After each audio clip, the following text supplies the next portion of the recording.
முன்னாள் பிரதமர் Dato' Sri Najib Tun ரசாக்கை வீட்டுக்காவலில் வைக்க அனுமதிக்கும் கூடுதல் உத்தரவு குறித்து முதன்முறையாக பிரதமர் முக்கிய தகவல் ஒன்றை வெளியிட்டுள்ளார். எனினும் 16வது பேரரசரின் அவ்வுத்தரவு அடங்கிய கடிதம் தமக்கோ அல்லது அரசு மன்னிப்பு வாரிய உறுப்பினர்களின் கைகளுக்கோ கிடைக்கவில்லை.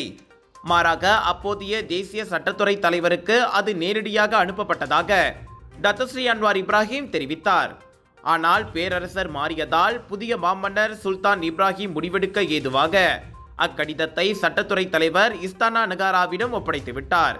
எனவே அக்கூடுதல் உத்தரவு கடிதத்தை அரசாங்கம் மூடி மறைக்கவில்லை என பிரதமர் கூறினார். அன்வார் குறிப்பிட்ட அந்த தேசிய சட்டத்துறை தலைவர் அஹ்மத் தெரியுடின் முகமது ஆவார். 2023 செப்டம்பர் முதல் கடந்த ஆண்டு நவம்பர் வரை அவர் அப்பதவியில் இருந்தார். SRC இன்டர்நேஷனல் ஊழல் வழக்கில் டத்தஸ்ரீ நஜீப்புக்கு 12 ஆண்டுகள் சிறை தண்டனையும் 210 மில்லியன் ரிங்கெட் அபராதமும் விதிக்கப்பட்டிருந்தது. அவரும் காஜாங் சிறையில் தண்டனையை அனுபவித்து வருகிறார். இந்நிலையில் கடந்த ஆண்டு ஜனவரி 29ஆம் தேதி நடைபெற்ற கூட்டரசு பிரதேச அரச மன்னிப்பு வாரிய கூட்டத்தில் நஜீப்பின் சிறை தண்டனை 6 ஆண்டுகளாக பாதியாக குறைக்கப்பட்டது.